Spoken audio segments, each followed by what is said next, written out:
Hey everyone, this is Chanu Dinani welcoming you all to Magnet Brains, एक ऐसा channel जहां आपको मिलती है स्कूल एजुकेशन बिल्कुल फ्री ऑफ कॉस्ट।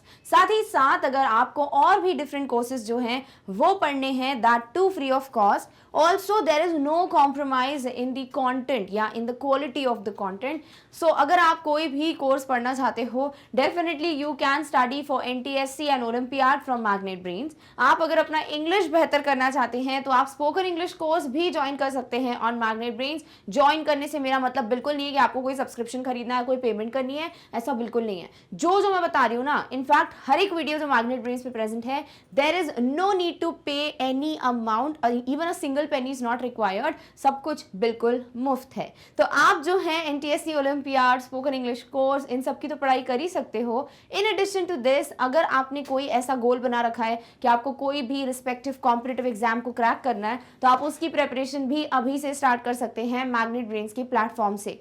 जैसे कि एग्जाम्स हो गए IRE JEE, then you have NEET, जैप कैब, SSC, बैंक, UPSC एक्सेट्रा। तो आप ये सारी चीज़ें पढ़ सकते हो बहुत ही बेहतरीन तरीके से फ्रॉम आवर चैनल। ऑल्सो इन सबको पढ़ने का या सब तक रीच करने का सबसे आसान तरीका है मैग्नेट ब्रेन्स की वेबसाइट पर विजिट करना, और वो कैसे करते हैं सब बताऊंगी इन डिटेल इस वीडियो के एंड में। बट फिलहाल के लिए बात कर सकते हैं आज के टॉपिक की। तो जैसे कि आप देख चुके हैं हम किसी टेस्ट पेपर सीरीज की बात कर रहे हैं, तो देखिए कोई भी टॉपिक आपको पढ़ा दिया जाता है, एक्सप्लेन कर दिया जाता है, आपको कई क्वेश्चन सॉल्व करा दिए जाते हैं, बट जब तक आपको कोई ऐसे एग्जाम टाइप का पेपर ना दिया जाए ना, एक टेस्ट पेपर, तब तक आपको पता नहीं चलता, आप अपना एनालिसिस नहीं कर पाते हो कि how much you are clear with that topic, right. इसीलिए आपको हर जो भी टॉपिक पढ़ाया जाता है उससे रिलेटेड टेस्ट पेपर्स प्रोवाइड किए जाते हैं so that you solve them and then आपको उसका सोल्यूशन वीडियो प्रोवाइड कर दिया जाता है। तो आज भी हम ऐसे ही एक टेस्ट पेपर को सॉल्व करेंगे जो होगा आपके इंटरनेशनल इंग्लिश ओलंपियाड के टॉपिक नाउन्स एंड प्रोनाउंस पे बेस्ड। तो हम ऑलरेडी नाउन्स और प्रोनाउंस का इंट्रोडक्शन देख चुके हैं। आपको पता है कि नाउन्स क्या होते हैं, प्रोनाउंस क्या होते हैं, कैसे आपको चीज़ें ध्यान में रखनी है। प्रोनाउंस का वो बॉक्स जो हमने इंट्रोडक्शन वीडियो में देखा था, एवरीथिंग इज इंपॉर्टेंट। फिर हमने देखा कि there are so many varieties जो कि पूछी जाती है फ्रॉम दिस टॉपिक, और वही चीज़ हमने बिगनर लेवल, इंटरमीडिएट लेवल और अचीवर्स में पढ़ ली है। तो कई क्वेश्चन सॉल्व कर चुके हो, बट अगर उसी से मिलते जुलते या उसी से रिलेटेड अगर आपको कुछ क्वेश्चन प्रोवाइड किए जाएं तो आपको पता चलेगा कि आपको कितनी ज़्यादा अच्छे से समझ आए ये topic and how much you are prepared for it. So let's get started with the solution of this test paper, जहां आपको कई वैरायटीज मिलने वाली हैं। सबसे पहला वैरायटी है फिल इन द ब्लैंक्स, और ये स्लैश का मतलब और होता है, मैंने पंक्चुएशन में बताया हुआ है, right. So filling the blanks और replace the underlined words with the most appropriate option. या तो आपको जो भी ब्लैंक दिया उसे फिल करना है, या फिर आपको कुछ अंडरलाइंड कुछ करके दिया होगा, आपको उसको रिप्लेस करना है विद द बेस्ट ऑप्शन। ठीक है, ले देखे कौन सा ऑप्शन उस ब्लैंक में या कौन सा ऑप्शन उस अंडरलाइंड पार्ट की जगह आ सकता है, वो आपको यहाँ पर चूज करना है। ठीक है, also please keep in mind यहाँ दिया है मोस्ट अप्रोप्रिएट ऑप्शन, तो there can be high chances जहां आपको शायद एक भी ऑप्शन सही ना लगे and you even don't get none of these या none of the above as the option. ठीक है, वहां पे भी आपको जो सबसे सही, मतलब अगर चारों में आपको डिसाइड करना है कि कौन सा है जो फिर भी थोड़ा बहुत हो सकता है आंसर, आप उसे टिक करेंगे। दूसरी बात, कभी कभी होता है कि आपको दो आंसर सही लगते हैं कि यार ये बी वाला आंसर भी सही है, सी वाला आंसर भी सही है, तो मैं कौन सा चूज करूं, तो आप सबसे अप्रोप्रिएट चूज करेंगे कि एक बार अगर हम बी को करेंगे प्लेस तो शायद ये गलती हो सकती है, शायद ये एरर हो सकता है spot, but option C perfectly right है। तो यही चीज आपको आपके एग्जाम में भी बोली जाती है, मोस्ट अप्रोप्रिएट ऑप्शन। सो मेक श्योर जो भी ऑप्शन में बिल्कुल भी एरर की गुंजाइश नहीं है आप उसे प्लेस करने वाले हो। डन, चलिए, तो ये तो हो गए आपके क्वेश्चन की बात। आप फटाफट से इस पे बेस्ड, इस वैरायटी पे बेस्ड कुछ क्वेश्चंस को सॉल्व करते हैं। पहला question, unlike my blank your blank is smaller. आपको यहाँ पे ब्लैंक में फिल करना है जो एक कंपैरिजन टाइप का हो रहा है। Let's read the options to understand what would come here. Unlike my mom's houses your sister's houses is smaller. एक मिनट, ये बोल रहे हैं कि भाई मेरी मॉम का जो घर है उसके मुकाबले में तुम्हारी जो सिस्टर का घर है वो क्या है, छोटा है। ठीक है, यानी कि मेरी मम्मी का घर बड़ा है और तुम्हारी सिस्टर का घर छोटा है। यहाँ पे शायद कोई दो दोस्त हैं जो यहाँ पर एक तरीके का कंपैरिजन कर रहे हैं।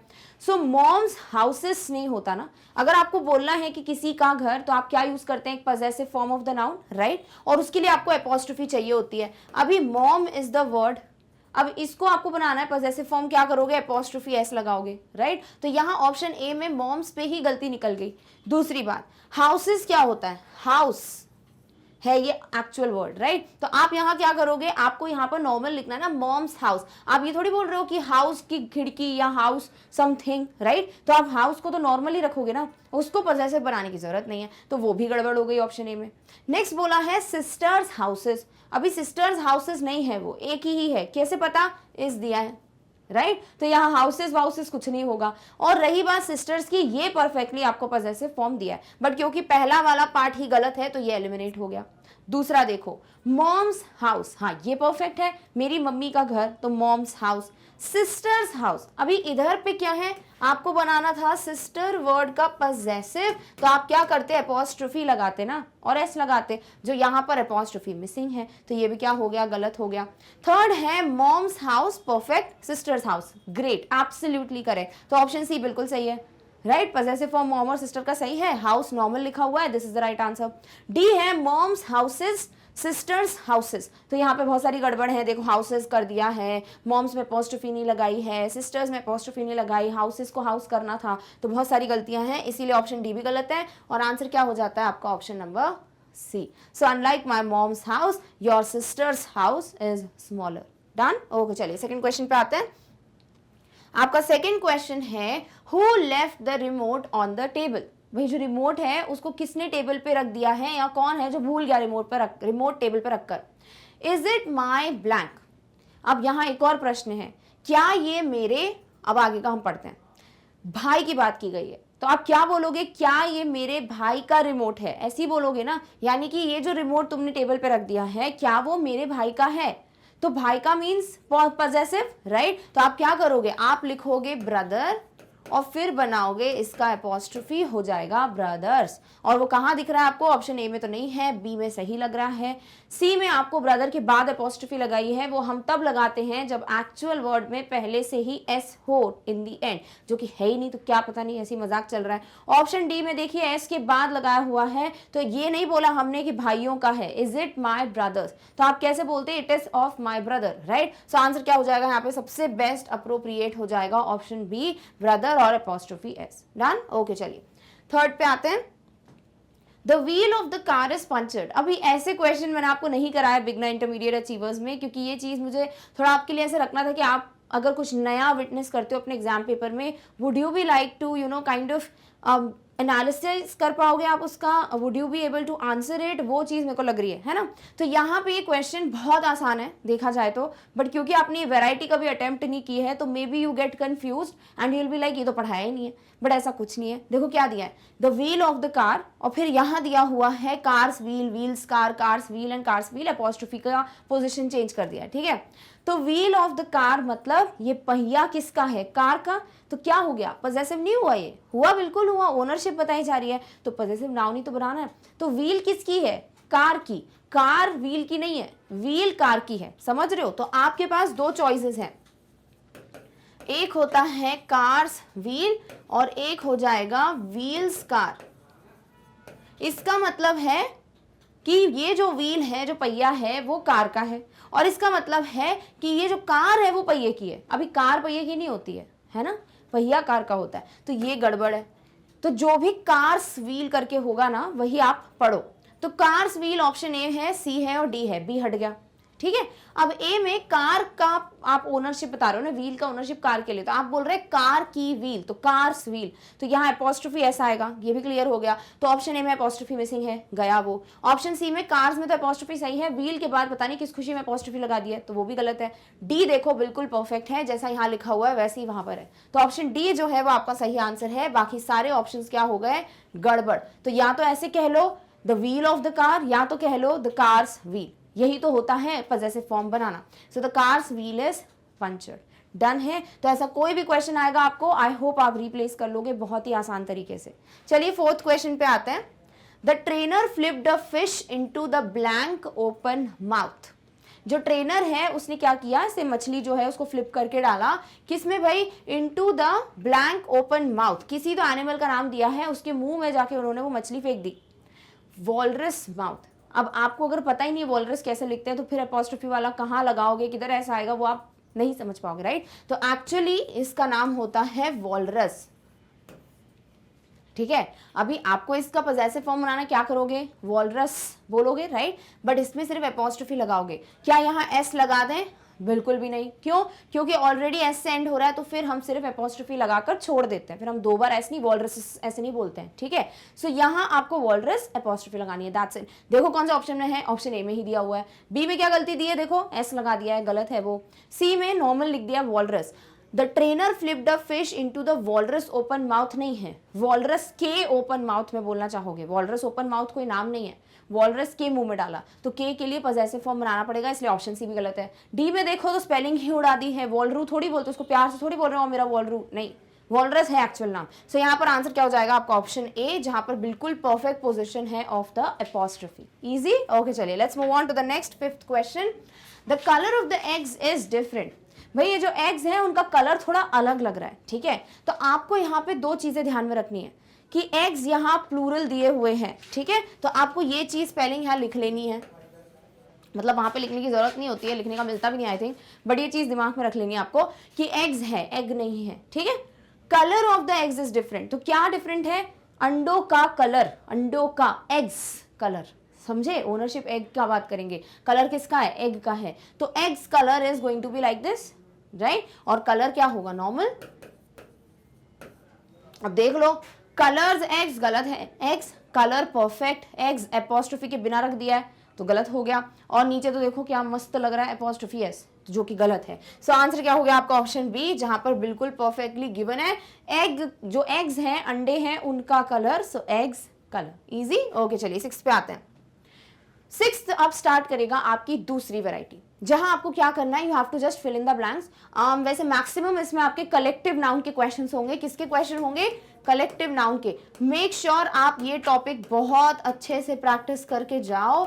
वैसे मैंने करीबन 30-35 कलेक्टिव नाउन्स इंट्रोडक्शन में और बिगिनर, इंटरमीडिएट, अचीवर्स मिला के भी आपको 10 से 15 या 20 कलेक्टिव नाउन्स मिल चुके होंगे। तो मेक श्योर आप और कलेक्टिव नाउन्स पढ़ो, क्योंकि कई बार ऐसा होता है कि एक कलेक्टिव नाउन बहुत सारी चीजों के लिए यूज किया जाता है, कई बार एक ही चीज के कई अलग अलग कलेक्टिव नाउन होते हैं। तो make sure you follow everything. जैसे आपको ना अभी वैसे क्वेश्चन आने वाला, तो मैं नहीं बताती हूँ अभी वो चीज, अभी बताऊंगी आगे जाके। जैसे कई ऐसी चीजें होती हैं जिनके कलेक्टिव नाउन जो हैं वो एक से ज्यादा होते हैं, और एक कलेक्टिव नाउन के कई ज्यादा मेंबर्स होते हैं। तो प्लीज मेक श्योर आप हर जगह एक लिस्ट बना लो, and do read them, do follow sentences on them, so that आपके लिए आसान हो जाए, ध्यान में रखना। क्लियर, ओके, चलिए कलेक्टिव नाउन के कुछ क्वेश्चन आएंगे, इसमें पढ़ते हैं। The dash was getting crazier with time। अब इसको समझाने के पहले मैं एक वैरायटी बताती हूँ जो मैंने आपको ओरली बताई थी, और मैंने आपको यहाँ सॉल्व नहीं करवाया था। आई थिंक वो इंटरमीडिएट की बात है या बिगनर की बात है, देखते हैं वो सेंटेंस आप कर पाते हो कि नहीं। जैसे रवि विजिटेड अ जंगल, ठीक है, रवि कहाँ गया, जंगल गया। He was scared to see dash, ठीक है। अब यहां आपको देंगे बहुत सारे कलेक्टिव नाउन्स जो आपको यहां फॉलो करने हैं। आई थिंक अब क्लियर है, स्केर्ड। जैसे अब मैं फिल करती हूं यहां पर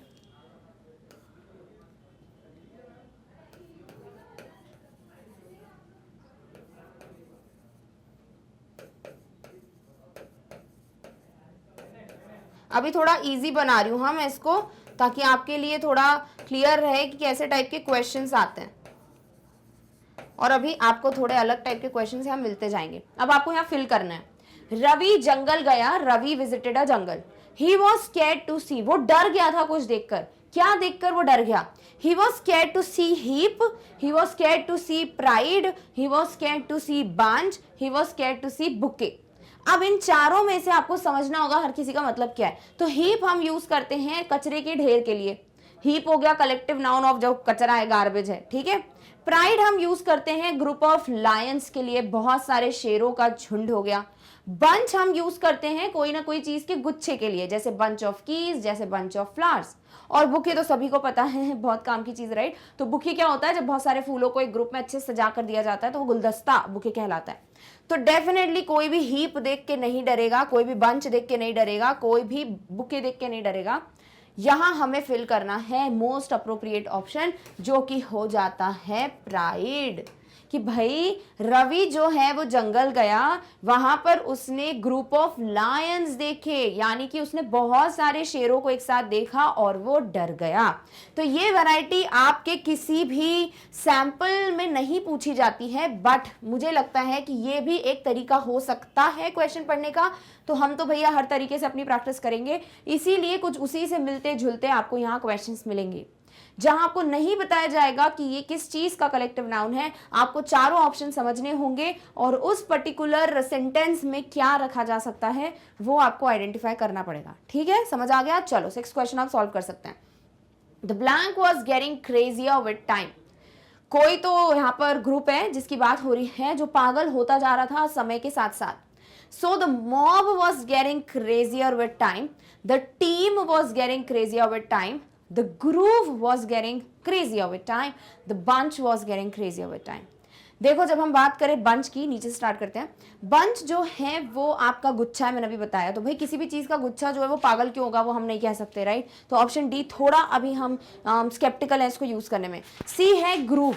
अभी ग्रूव क्या होता है ना, ऐसी जगह होती है जहाँ बहुत सारे पेड़ वेड़ होते हैं, ठीक है। टीम क्या होता है, कोई भी किसी की भी टीम हो सकती है, वो खिलाड़ियों की टीम हो सकती है, लड़कों की टीम हो सकती है, लड़कियों की टीम हो सकती है। तो ये हम रख सकते हैं थोड़ा, बट ऑप्शन ए पढ़ लेते हैं। ऑप्शन ए है मॉब। तो जब बहुत सारे लोग जो लड़ाई झगड़ा कर रहे हैं, आतंक फैला रहे हैं, या फिर बहुत ज़्यादा क्या बोलूँ, बहुत लड़ाई झगड़ा हो रहा है जहाँ पर, ठीक है, मारपीट हो रही है, तो वो जो ग्रुप कहलाता है ना, उसे हम कहते हैं mob.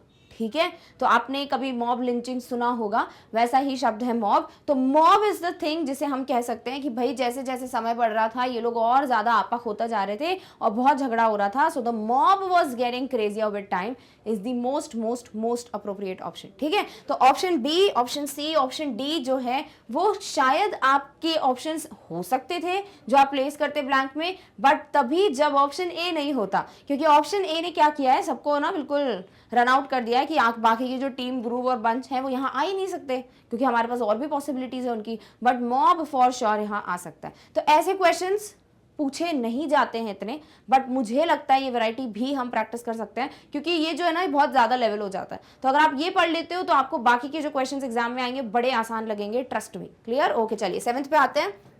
I was excited to see the blank of ship of the desert. अभी शिप ऑफ द डेजर्ट किसको बोलते हैं, आई थिंक सबको पता होना चाहिए। नहीं पता तो क्या कर रहे हो। शिप ऑफ द डेजर्ट बोला जाता है ऊंट यानी कैमल को, क्योंकि डेजर्ट एरियाज में ऊंट ही होते हैं जिसपे बैठ के सब जाते हैं इधर उधर, बिकॉज उनके जो पैरों का स्ट्रक्चर है वो रेत पे बहुत आसानी से चल लेते हैं, जो कैमल्स होते हैं।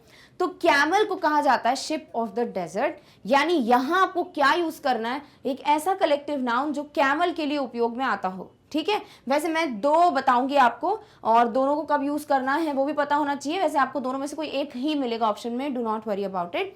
तो ये चीज ऐसी है कि अगर आपको शिप ऑफ द डेजर्ट नहीं पता, बट ये एक्चुअली 3rd या 4th में आपको बता दिया जाता है, तो अगर आप ये नहीं जानते फिर आपके लिए थोड़ा कंफ्यूजिंग हो सकता था कि कौन सा कलेक्टिव नाउन प्लेस करें हम यहाँ पे। ठीक है, ऑल्सो एक और तरीका है, अगर आपको नहीं पता शिप ऑफ द डेजर्ट क्या है, नहीं पता कि ये कैमल होता है, फिर भी आप बाकी के 4 जो ऑप्शंस हैं वो पढ़कर ये समझ सकते हैं कि इनमें से कौन सा ऐसा कलेक्टिव नाउन है जो डेजर्ट से रिलेटेड है, जो एक रेगिस्तान से रिलेटेड है, और फिर आप डेफिनेटली उस आंसर को भी चूज कर सकते हो। तो आपके पास दोनों चीजें होती हैं, या तो क्वेश्चन आपको पता हो या आपको ऑप्शंस के साथ खेलना आता हो, अदरवाइज एमसीक्यूज पैटर्न जो है वो बहुत डिफिकल्ट हो जाता है बच्चों के लिए। ठीक है, so I was excited to see the colony of ship of the desert, the colony या the herd of ship of the desert, the caravan of ship of the desert and the congregation of the ship of the desert। तो यहाँ पर colony, heard हम पढ़ चुके हैं, congregation में आपको थोड़े ही क्षणों में बताने वाली हूँ एग्जैक्टली किसको बोलते हैं। कैरवा जो है ये आपका सही आंसर है। ऑल्सो एक और कलेक्टिव नाउन होता है जिसे हम ट्रेन कहते हैं। ठीक है, तो अगर आपको कभी भी कैमल जो है वो एक लाइन में जाते हुए दिखे, यानी एक के पीछे एक बिल्कुल सीधी लाइन में अगर होते हैं ना वो, तो हम ट्रेन कहते थे कि भाई ट्रेन की तरह ही है, so train of camels. But अगर जो है बहुत सारा ग्रुप ऑफ कैमल्स है, वो एक लाइन में नहीं है, नॉर्मल ग्रुप है, तो आप कैरवा भी कह सकते हो। सो यहाँ तो आपको एक ही दिया हुआ है which is caravan, so this is going to be your answer. तो याद भी रख सकते हो C for camel, C for caravan, में से बहुत सारे होंगे सी लेटर से कलेक्टिव नाउन, बट हाँ अभी के लिए ये एक जो है वो ध्यान में रख लो ताकि हमेशा के लिए क्लियर रहिए। ठीक है, सो ट्रेन भी आ सकता है यहाँ पे और कैरावा भी, जो भी दे दिया जाए उसे टिक कर दोगे। डन। ओके चलो 8th पे आते हैं। I have prepared everything for my English exam, I am just left with the blank. तो मैंने अपने इंग्लिश एग्जाम के लिए सब कुछ पढ़ लिया है, सारी चीजें प्रिपेयर कर ली हैं, बट मैं बस एक चीज है जिससे जो बचा हुआ है पढ़ना। अब वो क्या है? I am just left with the bell, I am just left with the glossary, I am just left with the cluster, या फिर I am just left with the world. अब यहाँ आ गया आपका ये बहुत ही जो हमारा अचीवर्स सेक्शन लेवल है ना, उससे भी बड़ा लेवल। ठीक है, अचीवर्स स्क्वायर सेक्शन अगर कुछ होगा तो ये होगा वो, जहां आपको या तो ये पता ही नहीं है क्या बोलना चाह रहे हैं, या तो आपको चारों वर्ड्स नहीं पता। बट क्योंकि यहाँ पर जो एक्चुअल आंसर है बड़ा आसान है, आपने डेफिनेटली सुना होगा। आप कभी भी अपनी इंग्लिश की बुक खोलना, या तो आपको जो इंपॉर्टेंट वर्ड्स होते हैं वो इंपॉर्टेंट वर्ड्स के नाम से, वर्ड मीनिंग्स के नाम से, या फिर ग्लॉसरी के नाम से दिए जाते हैं। ठीक है, तो ग्लॉसरी का मतलब क्या होता है? बहुत सारे शब्द और उसके मीनिंग का ग्रुप। ठीक है, तो ग्लॉसरी जो है वो आप पढ़ चुके हैं कभी ना कभी, बट क्योंकि हमें होता ही नहीं है जज्बा कि हम पता करें कि ग्लॉसरी क्यों बोलते हैं इसको, तो अगर आप वो सर्च करो तो आपको इसका मीनिंग मिल जाएगा कि ये भी एक कलेक्टिव नाउन है। तो इंग्लिश एग्जाम के लिए सब पढ़ लिया है, बस मुझे कुछ वर्ड्स हैं और उनके मीनिंग्स हैं जो पढ़ने हैं, तो उसे ग्लॉसरी कहोगे। ठीक है, सो आंसर क्या हो जाता है आपका? Option B, glossary. क्लस्टर तो पता ही होगा आपको, क्लस्टर ऑफ स्टार्स वगैरह पढ़ते हैं, गैलेक्सी ऑफ स्टार्स वगैरह पढ़ते हैं, बेल कॉटन वगैरह के लिए पढ़ते हैं, धीरे धीरे आपको क्लियर होता जाएगा। ऑल्सो ये सारे शब्द मैं कहीं ना कहीं आपको बिगनर इंटरमीडिएट दे चुकी हूँ यहाँ पर, और जो एक्स्ट्रा आपको लग रहे हैं मेक श्योर आप उसकी लिस्ट खुद बनाओ, उसको खुद सर्च करो। जब तक खुद से मेहनत नहीं करोगे, पका पकाया सब मिल जाएगा ना, तो आपको डेफिनेटली अभी सही लगता है, बट आगे जाके प्रैक्टिस थोड़ी प्रॉपर नहीं हो पाती है, पुअर हो जाती है। So make sure you also give your time and effort in searching the meaning of whatever respective word you are not able to understand. Clear? Okay, चलिए 9th पे आते हैं। The blank is on parade. भाई parade सबको पता है, सभी ने की होगी कभी ना कभी लाइफ में parade. So blank is on parade. कौन परेड कर रहा है? The panel, the pile, the shoal और द रेजिमेंट। अभी ये बड़ा आसान है, ठीक है, क्योंकि अभी तो आप 9th में हो, 10th में तो आपको एक चैप्टर में रेजिमेंट वर्ड दिया भी है, जो एक आर्मी के लिए यूज किया जाता है। कुर्गी रेजिमेंट पढ़ोगे आप वहां जाकर। सो रेजिमेंट होता है which is the group of all the soldiers जो परेड कर रहे हैं। ठीक है, सो आंसर यहां तो हो जाता है ऑप्शन डी। शोल हम वैसे भी पढ़ चुके हैं, शोल फिश मछली के लिए यूज करते हैं हम, है ना। पाइल जो है वो कोई भी ढेर के लिए आप यूज कर सकते हो, पाइल ऑफ पेपर्स बोल सकते हो। एंड पैनल तो पता ही है, ग्रुप ऑफ जजेस को कहा जाता है। जूरी क्या होता है फिर? वो भी जजेस होते हैं। भाई पैनल कौन से? वो जजेस जो कोर्ट वगैरह में बैठते हैं ना, जो लॉ फॉर्म में होते हैं, जो डिसीजन लेंगे ऑफ द क्रिमिनल ऑफेंसेस, और जो रियलिटी शोज में जजेस होते हैं, जो डांस कंपटीशन या ऐसे कंपटीशन जज करते हैं, उन्हें जूरी कहा जाता है। तो दोनों ही ग्रुप ऑफ जजेस हैं, पैनल भी जूरी भी। प्लीज दोनों का डिफरेंस ध्यान में रखना। क्लियर? ओके चलिए, ये क्या है? The regiment is on parade. 10th है, दे had a blank of money. अभी पैसों के लिए यूज करना है इसको, ठीक है। So they had a pack of money, they had a comb of money, they had a wad of money, या they have a troupe of money. Troupe में हम TROUPE वाला ट्रूप पढ़ चुके हैं, TROOP वाला भी ट्रूप पढ़ चुके हैं। दोनों का डिफरेंस, दोनों का मीनिंग सब पढ़ा दिया गया है। मेक श्योर इसको एक और बार रिवाइज करो।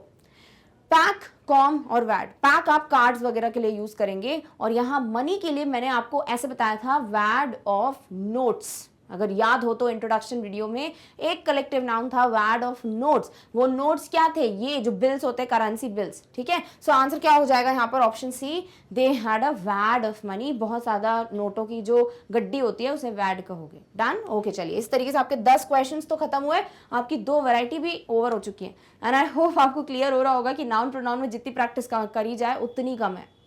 अब आते हैं थर्ड वैरायटी पे। Complete the sentences with the suitable option. Also these options are somewhere going to be the pronouns. ठीक है, तो अब pronouns पे based हम कुछ questions solve करेंगे। Everybody was sad when blank entered the room. सब बहुत दुखी थे जब whatever entered the room, जब जो भी यहाँ पे दिया हुआ है वो रूम में आया या आई या whatever. Everybody was sad. ठीक है, तो सब्जेक्ट बता दिया है, और किसने एंटर किया वो भी सब्जेक्ट होगा। क्यों? क्योंकि देखो ना, यहाँ वर्ब नहीं है, ईडी नहीं है, है ना। तो आपको यहाँ सब्जेक्टिव प्रोनाउन की जरूरत है। प्रोनाउन के क्वेश्चंस में हमेशा 3 से 4 बातें हैं जो आइडेंटिफाई करो कि आपको ब्लैंक में सब्जेक्टिव प्रोनाउन चाहिए क्या, बॉक्स बता दिया था मैंने, उसमें से जो भी सब्जेक्टिव प्रोनाउन चाहिए वो लगा दो। अगर आपको लगता है नहीं सब्जेक्ट तो दिया है, हमको ऑब्जेक्टिव प्रोनाउन चाहिए, तो उसका भी बॉक्स दे दिया था इंट्रोडक्शन में। वो जो एक बॉक्स है वो रामबाण इलाज है प्रोनाउन के क्वेश्चंस को सॉल्व करने का। सो मेक श्योर वो जो बॉक्स है वो आप ध्यान में रख लो, ठीक है। अब यहाँ पर आपको ऑब्जेक्टिव चाहिए तो ऑब्जेक्टिव प्रोनाउन चले जाना। अगर आपको लगता है कि सब्जेक्ट भी सेम है, ऑब्जेक्ट भी वही है, तो फिर रिफ्लेक्सिव प्रोनाउन की कैटेगरी से कोई उठा लेना। एंड इसी तरीके से आपको लगता है कि नहीं ओनरशिप बता रहे हैं, पॉजेसिव बता रहे हैं, तो भैया फिर वो प्रोनाउन यूज कर लेना। तो कोई डिफिकल्ट नहीं है प्रोनाउंस, इट्स जस्ट दैट आपके कॉन्सेप्ट्स कितने क्लियर हैं, आपने इंट्रोडक्शन वीडियो को कितने ध्यान से सुना जब मैं पढ़ा रही थी, वो बस एक्चुअल डिसाइडर होगा of you being able to attempt the questions और नॉट। क्लियर, चलिए ठीक है। सो यहाँ पर एंटर्ड दे दिया है, इसका मतलब यहाँ पर एक सब्जेक्टिव प्रोनाउन है जो आपको यूज करना है। नाउ लेट्स सी कौन सा सब्जेक्टिव प्रोनाउन है। सो आपको फर्स्ट पर्सन के ही सारे बॉक्स के दिए हुए हैं। देखो, मी ऑब्जेक्टिव प्रोनाउन है, माइन पॉजेसिव है मेरा, माई सेल्फ रिफ्लेक्सिव है, और आई क्या है, सब्जेक्टिव। तो क्या लिखोगे, when I entered the room. Definitely ये तो कह नहीं सकते when me entered the room, कभी ये नहीं बोलते, मी एंटर्ड हो ही नहीं सकता बिकॉज सब्जेक्टिव चाहिए वहां पर। माइन एंटर्ड क्या होगा, जब मेरा आया, क्या आया, whatever, nothing is mentioned, right. Then myself हो नहीं सकता, रिफ्लेक्सिव चाहिए। कहीं पे भी लिखा है क्या आई के बारे में, नहीं लिखा, तो कहां से आएगा रिफ्लेक्सिव प्रोनाउन। बचता क्या है, ऑप्शन डी, और वही आपका सही आंसर हो जाएगा। सो सब दुखी थे जब मैं एंटर हुई रूम में। क्लियर, ओके चलिए 12th पे आता है। Everyone wants to improve black. हर किसी को इम्प्रूव करना है, किसको, herself, himself, themselves, none of the above। अब यहां पर आपको दिए हुए हैं सारे रिफ्लेक्सिव प्रोनाउंस, ठीक है। तो देखो क्या सब्जेक्ट और ऑब्जेक्ट सेम है। अगर ये हिमसेल्फ हरसेल्फ होता तो यहां ही देते, he wants to improve himself. अगर हरसेल्फ होता आंसर तो होता she wants to improve herself. तो हिमसेल्फ हरसेल्फ तो उड़ा डालो बिकॉज यहाँ पर कुछ सब्जेक्ट दिया ही नहीं उनसे रिलेटेड। बट हाँ, देमसेल्व्स कब बोलोगे, जब आप कोई ग्रुप की बात कर रहे हो, थर्ड पर्सन की बात कर रहे हो। क्या एवरीवन थर्ड पर्सन नहीं है, बिल्कुल है। आई फर्स्ट पर्सन, जिससे बात कर रही हूँ, यू सेकंड पर्सन, बाकी जितने लोग हो गए एवरीवन एल्स, क्या हुआ, third person, right. Third person का रिफ्लेक्सिव क्या होता है, देमसेल्व्स। तो यही तो होगा आपका आंसर, ऑप्शन सी। तो डू नॉट बी लाइक कि अरे यहाँ पर तो दे दिया ही नहीं है, how would I place themselves, because obviously when they is there then only we can use the reflexive. ऐसा कुछ नहीं है। You have to keep in mind whether themselves is talking about the correct subject, whether it is he, she, they or whatsoever, जो third person की बात कर रहा है कि नहीं, and that is how you will get to the right answer। ठीक है, तो ऑप्शन सी क्या हो जाता है आपका, themselves as the correct reflexive pronoun। Done, okay चलिए 13 पे आते हैं। only blank who will pay the charges are allowed to enter। भाई जो भी पैसे या जो भी चार्जेस वगैरह पे करेगा सिर्फ उसी को अंदर एंट्री मिलेगी। सॉर्ट ऑफ जो टिकट खरीद के आएगा उसी को अंदर एंट्री मिलने वाली है। So only these who will pay the charges, only that who will pay the charges, only them या ओनली दोज। अब यहाँ आप क्या बता रहे हो, आप बोल रहे हो सिर्फ वही लोग जो कि, अब ये हु तो रिलेटिव का काम कर रहा है वो तो हम जानते हैं, बट वो हमको भी यहाँ पर कोई लेना देना है नहीं। बोला जा रहा है सिर्फ वही जो कि चार्जेस पे करेंगे उनको एंटर करने का मौका मिलेगा। ठीक है, अभी वही कौन होता है, जब हम डेमोन्स्ट्रेट कर रहे होते हैं, राइट। तो चले जाओ डेमोन्स्ट्रेटिव प्रोनाउन पे।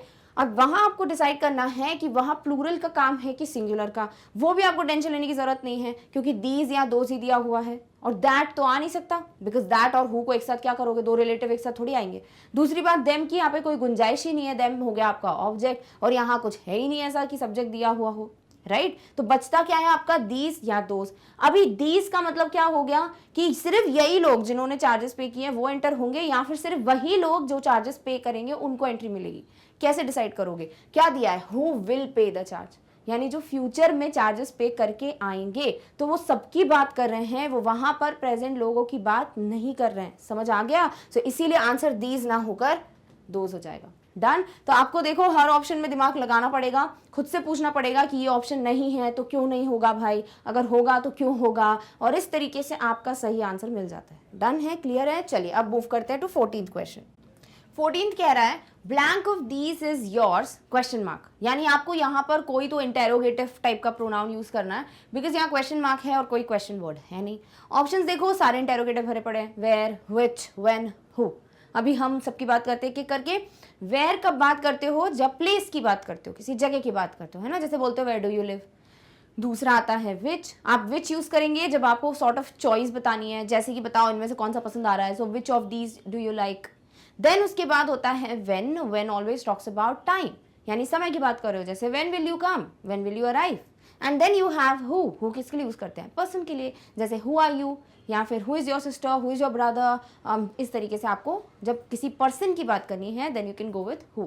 अब यहाँ पूछा जा रहा है blank of this is yours, यानी दीज मतलब कोई तो दो चीजें हैं या एक से ज्यादा चीजें जो पास में रखी हुई हैं और उनमें से पूछा जा रहा है कि इनमें से कौन सी चीज तुम्हारी है। तो isn't it a choice, yes it is. So choice कहां से यूज करोगे भाई, विच, वेयर, व्हेन, हु, कौन सा आंसर होगा, which is going to be the answer. So which of these is yours? It's that easy. Done? Okay, चलिए 15 पे आते हैं। The ship is blank.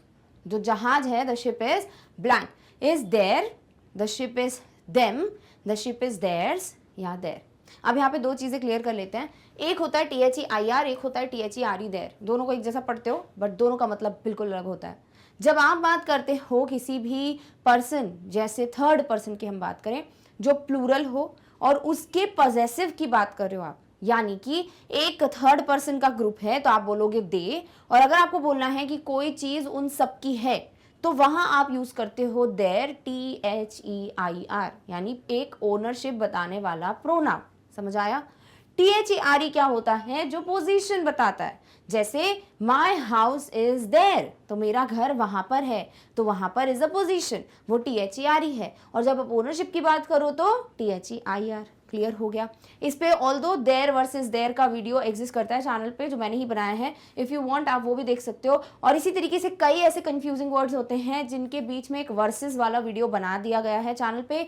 So if you are interested do go and watch them. अभी इसकी बात करते हैं। सो आपको अगर बात करनी है यहाँ पर किसकी, द शिप इज देयर, तो आप यहाँ बोल सकते हो कि हाँ यार ऑप्शन डी यूज कर लेते हैं, बट क्योंकि मैंने आपको यहाँ बता दिया है कि हमको यहाँ पर यूज करना है एक प्रोनाउन, तो फिर क्या करोगे। सो यहाँ पर अगर नॉर्मल क्वेश्चन आता है तो ऑप्शन डी भी आएगा, और अगर ऑप्शन ए भी आएगा तो आप जो है आसानी से चूज कर देते ऑप्शन डी, THERE। ठीक है, बट क्योंकि यहाँ पर ऑप्शन सी भी दिया हुआ है देयर्स, जो कि एक पॉजेसिव फॉर्म बता रहा है कि उनकी है, तो the ship is theirs, THEIRS is the better one. So option हो जाता है ऑप्शन सी।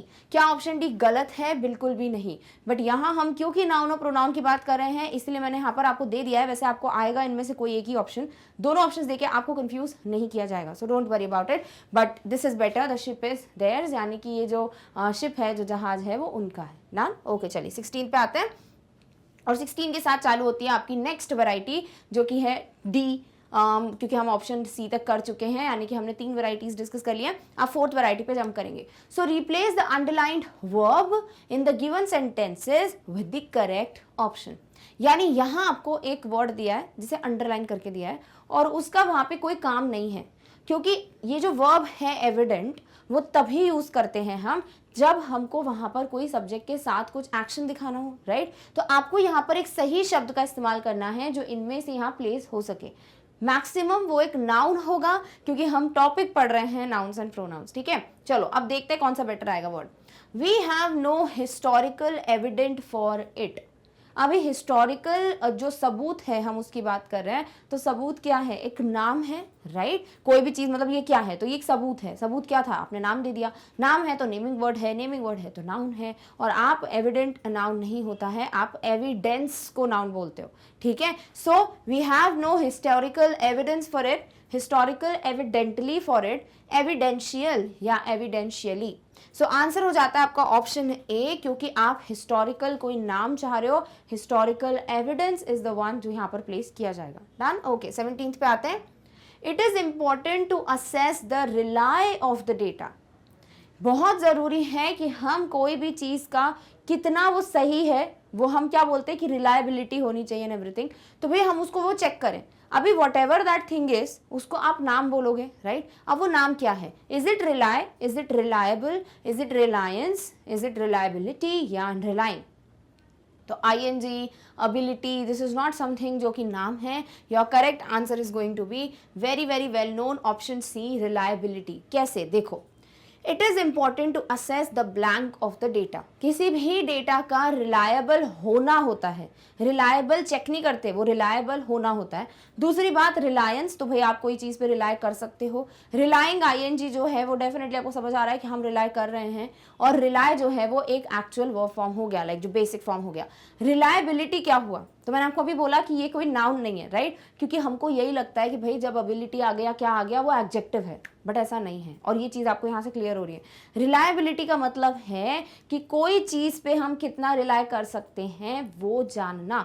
तो किसी भी चीज़ पे आप रिलाय कर सकते हो कि नहीं, वो उसकी रिलायबिलिटी हो गई ना, राइट, तो वो नाम है। तो हर एक शब्द पे ऐसा सोचना कि भाई अगर ईडी आ गया या आईएनजी आ गया, या फिर हम किसी में एबिलिटी देख लेते हैं तो वो दूसरा पार्ट्स ऑफ स्पीच होगा, वो नाउन हो नहीं सकता, ऐसा बिल्कुल नहीं है। सो आपका आंसर क्या है, ऑप्शन सी।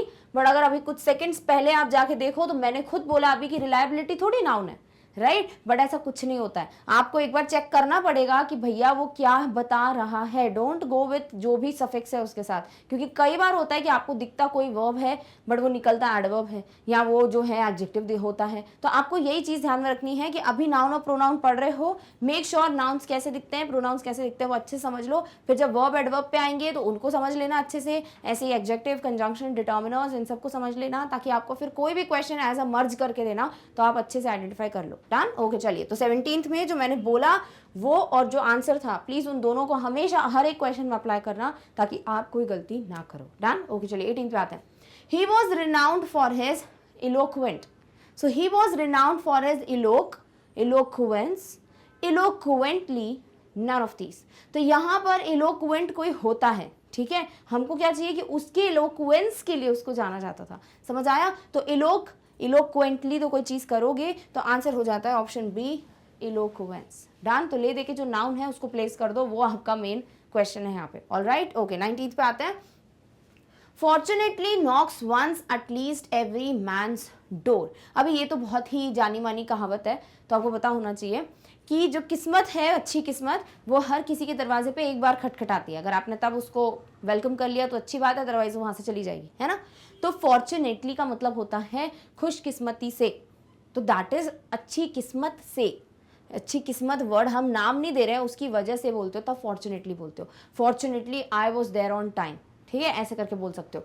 बट जो चीज़ आप किस्मत बोल रहे हो उसका नाम क्या होता है, वो कहलाता है फॉर्च्यून, ठीक है। सो आंसर क्या हो जाता है, ऑप्शन सी, फॉर्च्यून जो है वो नॉक करता है हर किसी के दरवाजे पे एक बार in every man's life. Also Fortuner, fortunate, ये सब नहीं आएंगे इधर। एंड देखो ऑप्शन डी भी आपको दिया जा सकता है, the underlined word is correct, तो इसे भ्रमित मत हो जाना, ऑल्सो इसको इग्नोर मत कर देना। हो सकता है ये सही आंसर हो सकता है कि गलत हो, तो प्लीज मेक श्योर आप सारे ऑप्शंस को एक बार लगाकर उस ब्लैंक में फिल कर पढ़ते जाओ। क्लियर, ओके, चलिए 20th पे आते हैं।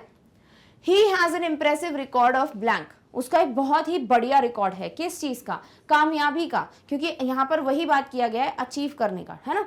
तो आप जो भी चीजें अचीव करते हो वो क्या हो जाती हैं, आपकी अचीवमेंट्स हो जाती हैं, राइट, तो वही तो नाम है। तो he has an impressive record of what, achievements, और वो कहां पर दिख रहे हैं आपको, ऑप्शन डी में। इजी, ओके, चलिए अब आएंगे हम नेक्स्ट 21 पे, जो आपकी नेक्स्ट कैटेगरी को यहाँ पर आपको प्रैक्टिस कराने वाला है। So choose the correct option to complete each sentence. यहाँ आपको अंडरलाइन वर्ड को रिप्लेस नहीं करना, बल्कि अब वहां पर ब्लैंक ही दे दिया है, ठीक है। तो अब आपको वो जो अंडरलाइन वर्ड दिए जा रहे थे वो भी as one of the options provide किए जाएंगे, and you have to fill the right one. So the blank of a wartime childhood still trouble him. The reminiscent, the reminiscing, the reminiscences या फिर the reminisce, बहुत बढ़िया question है ये। यहाँ पर बात हो रही है कि जो उसके बचपन के टाइम पे युद्ध का समय होता था वो आज भी उसको परेशान करता है। तो जब आप पुरानी चीज़ों को सोचकर या पुराने वक्त के बारे में सोचकर बहुत ज़्यादा परेशान वगैरह हो जाते हो, देन उसका एक वर्ड होता है रेमिनेंस, ठीक है। और क्योंकि यहाँ पर आपको एक प्लूरल वर्ड ही दिया हुआ है उसका, विच इज़ रेमिनेसेंसेस, इसीलिए आप वही इस्तेमाल करोगे। सो यहाँ आपका कितनी सारी चीज़ों का रोल हो गया। First, you should know which part of speech would come. Second, आपको वोकैब के बारे में पता होना चाहिए, you should know the actual meaning of the word, otherwise आप इतना कंफ्यूज जाएंगे यहाँ पर दैट यू विल फील कि यार more than one option is correct, चलो छोड़ के आ जाते हैं। डन, ओके, चलिए 22nd पे आते हैं। अ group of worshippers is called. अब यहाँ पर आपको बहुत सारा वैरायटी जो है वो मर्ज करके दिया गया है, और वो जो वर्ड मैंने आपको नहीं बोला था कि मैं आपको कॉन्ग्रीगेशन बताऊंगी, वो यहाँ पर सीखोगे, ठीक है। So a group of worshippers is called pride. Pride तो हमको पता है लायंस का ग्रुप है।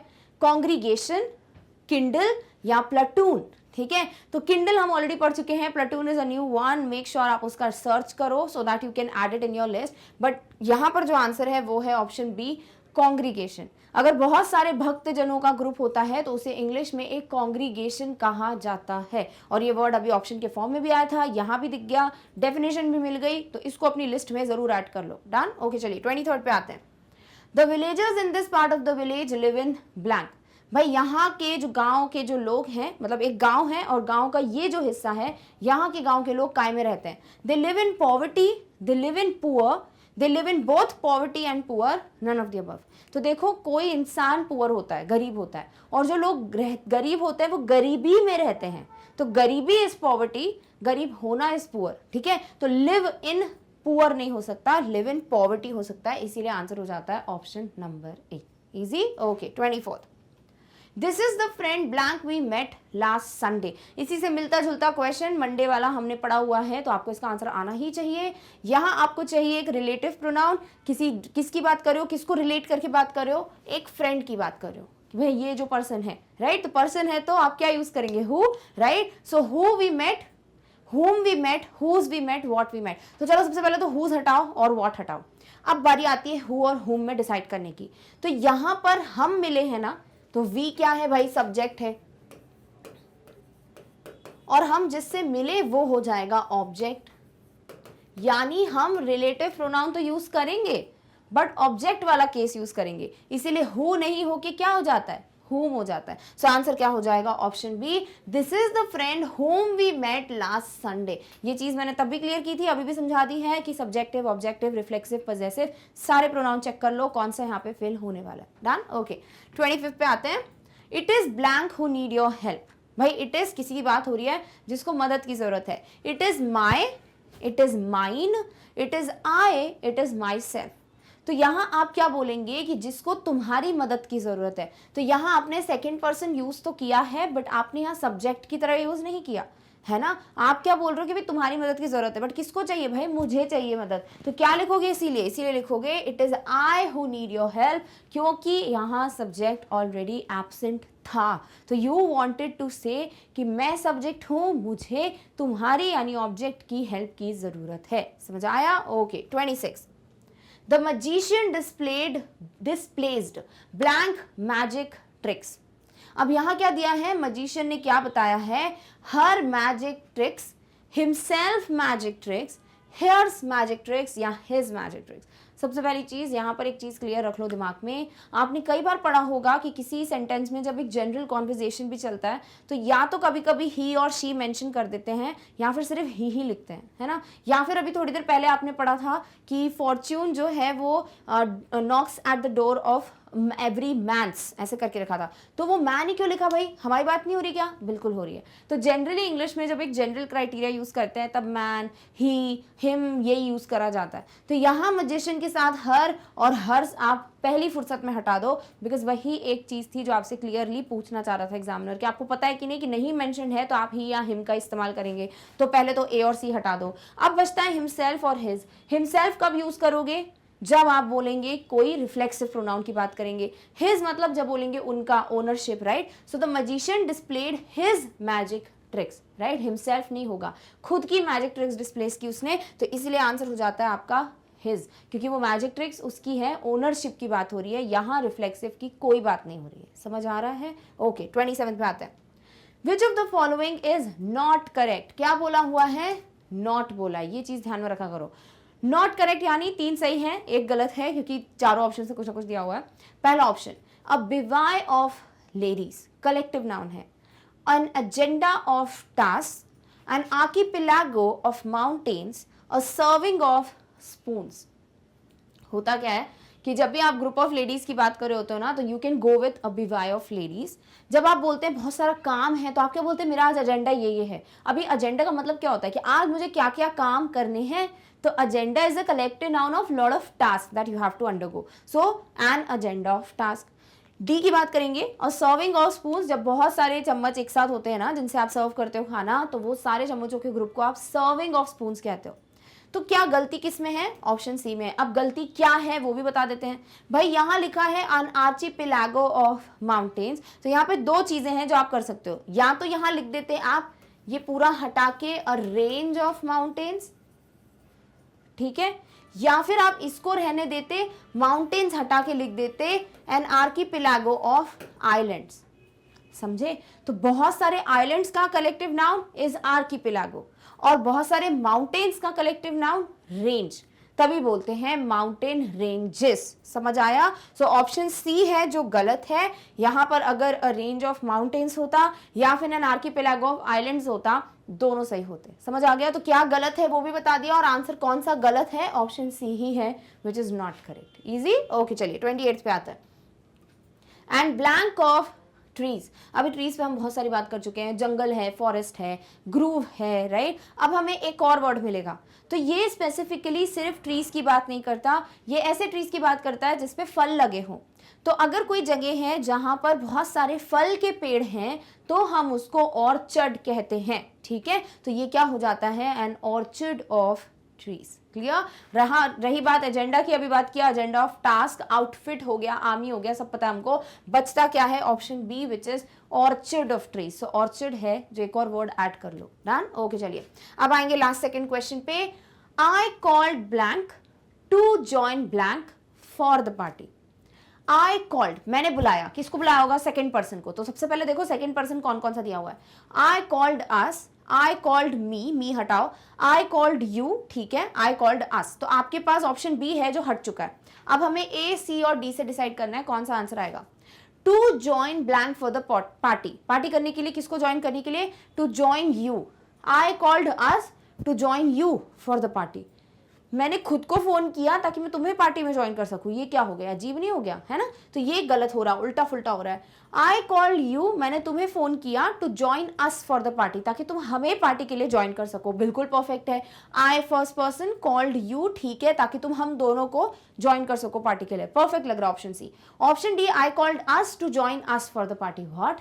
मैंने हम सबको कॉल किया ताकि हम सब पार्टी में जुड़ सके। बहुत ही अजीब बात हो गई है। तो ऑप्शन सी है जो आपका सबसे सही ऑप्शन है। मैंने तुम्हें फोन किया ताकि तुम हम सबको पार्टी में ज्वाइन कर सको। डन? ओके, चलिए अब आएंगे सबसे लास्ट क्वेश्चन पे। She moved the blank of papers into position. भाई बहुत सारे पेपर्स रखे थे, उनको उसने सही सही जगह पर रख दिया। So she moved the sheath of papers into position, the bench of papers, the round of papers, या the constituency of papers। तो डेफिनेटली कागजों की कोई बेंच या कॉन्स्टिट्यूएंसी या राउंड नहीं होता है। राउंड टेबल कॉन्फ्रेंस वगैरह होती है, बेंच ऑफ जजेस होते हैं, कॉन्स्टिट्यूएंसी सबको पता है।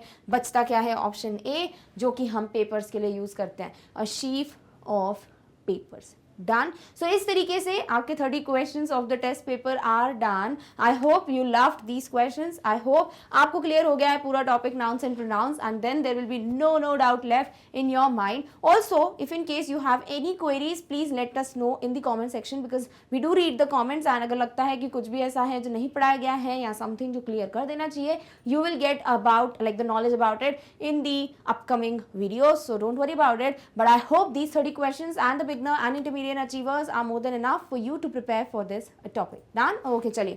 So we are done with the discussion of this particular thing. Now let me tell you one more thing कि अगर आपको कोई भी टॉपिक इसी तरीके से देखना है ना, प्लीज विजिट magnetbrains.com जो हमारी वेबसाइट है, और उस वेबसाइट पे जाके आपको जो भी कोर्स पढ़ना है उस पर क्लिक कर कर, जो भी क्लासेस है उस पर क्लिक कर कर, और जो सब्जेक्ट चूज करोगे उस पर क्लिक करना। जैसे सब्जेक्ट चूज करोगे टॉपिक्स आएंगे, टॉपिक पे क्लिक करना and you will get the video in front of you. So magnetbrains.com पे जाकर आप सारे कोर्सेज को एक्सप्लोर कर सकते हैं। So make sure you do visit the website. So with this we are done with the discussion of today's topic. I hope you loved the test paper and I hope you were able to solve it. And with this we are done with today's video, but we will meet very soon in the next video with the next topic. Till then, take care of yourself. Thank you so much for watching. Bye.